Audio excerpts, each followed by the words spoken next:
فرمایا خبردار ہو جاؤ، اللہ کے ذکر میں ہی دلوں کا اطمینان ہے، اللہ کے ذکر میں دلوں کا چین ہے۔ لوگ بہت سارا مال، بہت ساری دولت، بہت ساری عقل اور بہت سارا شعور ہونے کے باوجود بے سکون ہیں۔ جس چیز نے زمانے کو تکلیف میں مبتلا کر دیا ہے اور جو چیز ڈھونڈنے سے نہیں ملتی وہ اطمینان ہے، وہ قرار ہے۔ لوگ بھیک مانگتے ہیں، منت کرتے ہیں، دہائی دیتے ہیں کہ کہیں سے سکون کی دولت مل جائے، لیکن وہ میسر نہیں آ رہی۔ بڑے بڑے لوگ ہیں، اور میں عرض کر چکا ہوں کہ مالدار بھی ہیں اور عقل مند بھی ہیں، باشعور ہیں، پڑھے لکھے ہیں، پر قلبی سکون، راحت، اطمینان، چین انہیں میسر نہیں آ رہا۔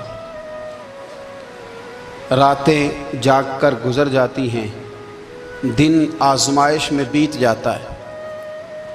وہ کبھی اس کے لیے ٹھنڈے علاقوں کا سفر کرتے ہیں، کبھی دوستوں کی مجلسوں میں جا کر کے بیٹھتے ہیں، کبھی گھر سے دور اکیلے میں تنہائی میں وقت گزارنے کی کوشش کرتے ہیں، لیکن دولت سکون ناپید ہوتی ہے، میسر نہیں آتی۔ عرش کا رب فرماتا ہے، کیوں تو بھٹکتا پھرتا ہے، کیوں دائیں بائیں جاتا ہے؟ چپ کر کے مسجد آ جا اور لوگوں سے بچ کے تنہائی میں میرا ذکر کر۔ اللہ ملے گا کیا؟ فرمایا اعلیٰ بذکر اللہ تطمئن القلوب، میں تیرے بے چین دل کو چین عطا کر دوں گا۔ وہ تیرا تڑپتا اور پھڑکتا ہوا مزاج، اسے میں سکون کی دولت دوں گا۔ یہ تجھے کہیں اور نہیں ملے گا، یہ میری یاد میں ملے گا۔ یہ چین، قرار، سکون تجھے یہیں میسر آئے گا۔ اطمینان قلبی زندگی کا حسن ہے بھائی، دولت سکون اصل ہے۔ بڑے ٹھنڈے کمرے میں کچھ لوگوں کو نیند نہیں آتی، اور داتا صاحب رحمۃ اللہ علیہ آپ جائیں تو دونوں سڑکوں کے بیچ جو فٹ پاتھ ہے نا، اس پہ بھی کچھ لوگ سوئے ہوتے ہیں۔ ادھر سے بھی گاڑیاں گزرتی ہیں، ادھر سے بھی گاڑیاں گزرتی ہیں، لیکن بس نیند ہے نا، اللہ کا فضل ہے، اس نے دے دی ہے، آنے والوں کو آ گئی ہے۔ اطمینان قلبی، میرا معاشرہ بے سکون ہے، بے قرار ہے۔ مجھے کچھ لوگ کہتے ہیں جی میں آج کل بڑا بور ہو رہا ہوں، تو میں کہتا ہوں یار ہمیں تو ٹائم ہی نہیں ملا آج تک بور ہونے کا، نہیں وقت ہی نہیں اتنا میسر آیا، کون سا ٹائم نکالے جس میں بندہ بور ہو؟ وہ تو ہے کہ انسان کچھ فارغ ہو، کہیں اس کے پاس گنجائش ہو تو بور بھی ہو لے۔ کیسے بور ہو لیتے ہو؟ یہ کیا ہوتا ہے بور ہونا؟ زندگی میں اتنا وقت ہی کہاں ہے کہ انسان بور ہوتا پھرے اور یہ تصور بناتا پھرے کہ میں بڑی آزمائش میں ہوں، تو میں بڑے بور ہو رہا ہوں، تو میں بڑی تکلیف میں ہوں۔ تو وقت بہت زیادہ ہے ہمارے پاس، لا یعنی کاموں میں ضائع بڑا ہوتا ہے، تو ہم بور ہوتے ہیں، پریشان ہوتے ہیں۔ اللہ فرماتے ہیں یہ جو میری یاد ہے نا، لیکن اس کا بھی ایک طریقہ ہے یاد کا، اس طریقے سے اگر میرے رسول کریم علیہ السلام نے فرمایا اللہ کا ذکر اس طرح کرنا کہ دیکھنے والا تمہیں دیوانہ سمجھے، لوگ سمجھیں کہ کوئی مجنون ہے، کوئی جنونی ہے، کوئی پاگل ہے۔ یہاں اللہ تعالیٰ معاف کرے، آپ ذکر کی مجلس چھیڑیں، آپ نعت شریف کی مجلس چھیڑیں تو بہت سارے لوگ پروفیسر بن جاتے ہیں، وہ ساری نہیں ہلاتے، ان کی زبانی حرکت میں نہیں آتی۔ حالانکہ رب کریم کا ذکر اس طرح کرو کہ دیکھنے والا تمہیں دیوانہ سمجھے، کہیں اور کھونے کی ضرورت ہی نہیں۔ میرے حبیب گویا ہمیں فرماتے ہیں تو رب کے ذکر میں اس طرح کھو جا کہ تجھے دنیا کا خیال ہی نہ رہے، تجھے پھر دنیا کی ہوش نہ رہے۔ لیکن اگر نماز میں بھی خیال غیر آئے، ذکر میں بھی توجہ کہیں اور ہو، زندگی میں وہ عجیب لمحہ تھا، وہ میرے ساتھ تھا اور میں تنہا تھا۔ اگر ماحول یہ ہو کہ آپ کہیں جسم کے ساتھ تو موجود ہوں، روح موجود نہ ہو، تو پھر لذت ذکر بھی میسر نہیں آتی، پھر کیف نہیں حاصل ہوتا۔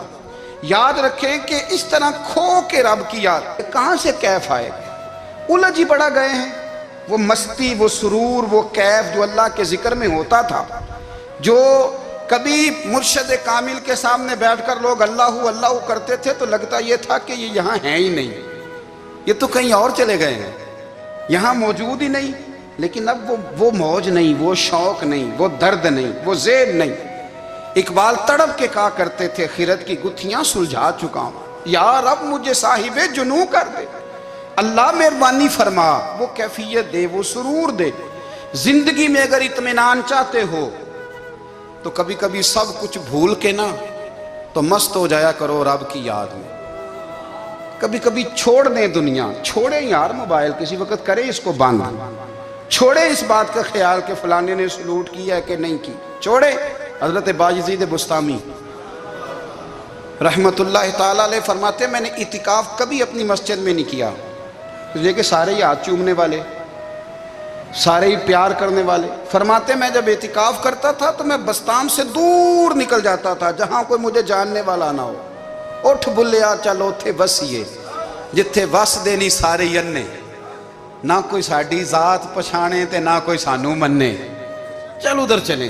اٹھ بلیا چلو تھے وسیے جتھے وس دے نہیں سارے ہی انے، نہ کوئی ساڈی ذات پچھانے تے نہ کوئی سانو۔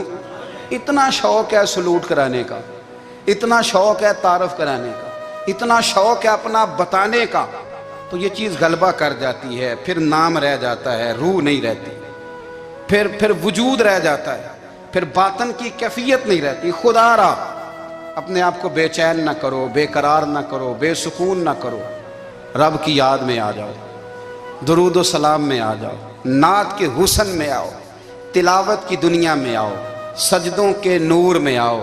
آؤ کبھی کھول کے دل مسجد کی صفائیاں کریں، آؤ نہ کبھی کوئی بوڑھا دادی نانی دادا ان کے پاس بیٹھ کے پیر دبا کے اللہ کو راضی کریں۔ یہ کیف والی جگہ ہیں، یہ سرور والی جگہ۔ اتنی بے چین ہماری زندگی ہے، بے قرار ہے، تڑپتے ہوئے لوگ، لڑتے ہوئے لوگ، ایسے لگتا ہے اب یہ ایک دوسرے کا گریبان تھام لیں گے، بے قرار بے چین۔ کسی کو انتظار کا کہا جانا کہ 10-20 منٹ کسی کا انتظار کرو تو بعض لوگ مجھے ایسے لگتا ہے جیسے ان کا کلیجہ پھٹ جائے گا، ڈاکٹر کے انتظار میں بیٹھے ہیں تو بڑے پریشان ہیں۔ کسی کو ملنے گئے ہیں کو آدھا گھنٹہ بیٹھنا پڑ گیا تو بڑی دقت میں ہیں۔ اپنے آپ کو سکون دیں۔ آپ یقین کریں بڑا مزہ آتا ہے، کبھی کسی کا انتظار کرنا پڑے تو 2-4 تسبیح درود شریف پڑھی جاتی ہے، یعنی ذوق بن جاتا ہے کہ چلو اللہ نے موقع دیا ہے، کوئی سرکار کو یاد کر لیں، تنہائی مل گئی۔ ہمارا مزاج جس سختی کا شکار ہے وہ سختی آہستہ آہستہ ہمیں زیادہ آزمائش میں ڈال رہی۔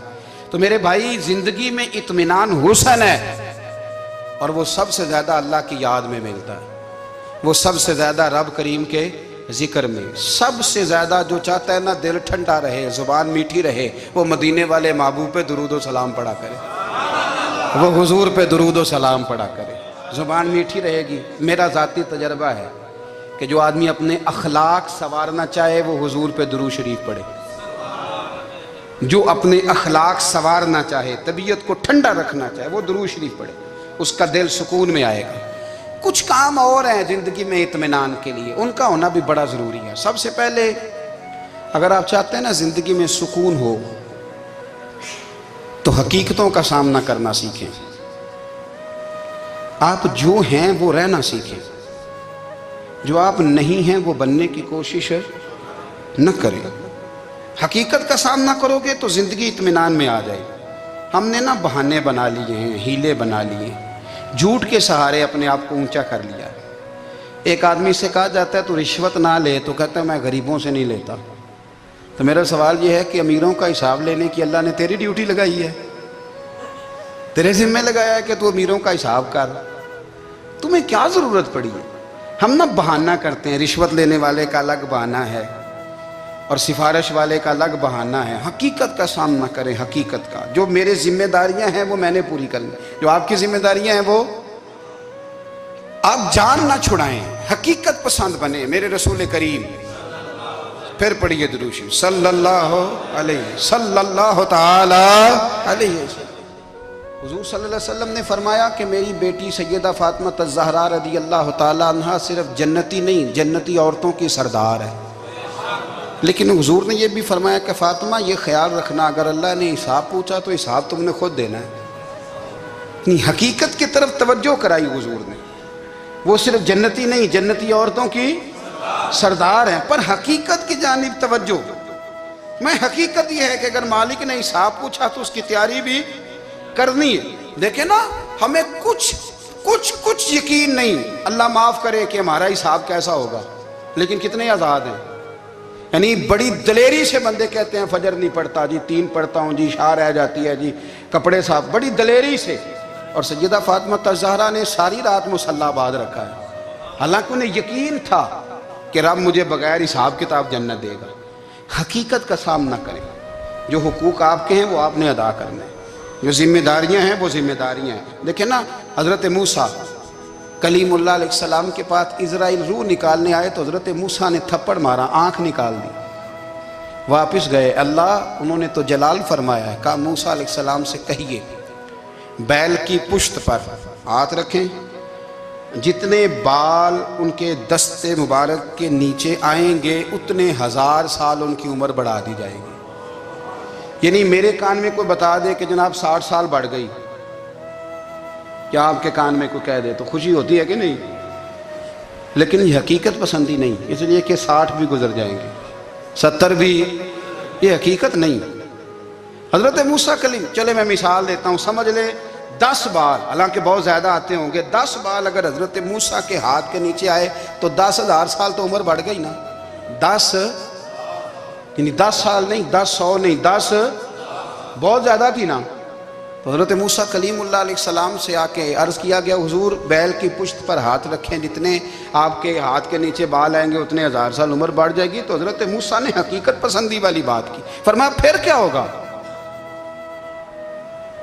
10,000 سال کے بعد پھر کیا ہوگا؟ کہا حضور جانا تو پھر بھی ہے، فرمایا پھر ابھی چلتے ہیں۔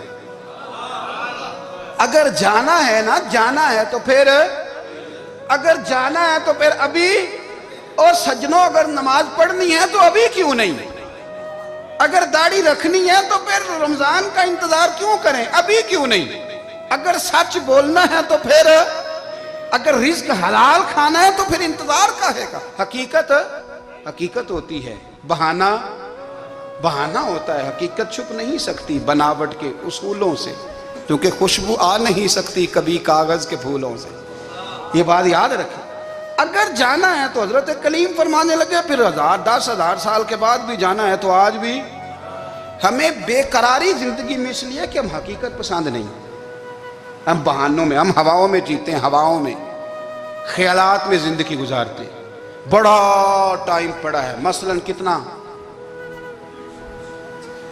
کتنا میرے رسول کریم صلی اللہ تعالیٰ علیہ وآلہ وسلم نے ایک دن صحابہ سے فرمایا تمہیں حیا نہیں آتی؟ حضور کیا ہوا؟ فرمایا وہ والے مکان بناتے ہو جن میں تم رہ نہیں سکتے، وہ والا مال جمع کرتے ہو جو کھا نہیں سکتے، حیا نہیں آتی؟ عرض کی حضور حکم کریں تو محبوب فرمانے لگے جوتے کا ایک تسمہ بند کرتا ہوں تو سوچتا ہوں دوسرا بند کرنے سے پہلے موت آ جائے گی، ایک سانس اندر جاتی ہے تو دوسرا آنے سے پہلے میں یاد کرتا ہوں کہ مجھے دنیا سے جانا ہے۔ تمہیں حیا نہیں آتی؟ وہ مکان بناتے ہو جن میں رہ ہی نہیں سکتے، وہ مال جمع کرتے ہو جو کھا۔ حقیقت پسند نہیں بھائی ہم۔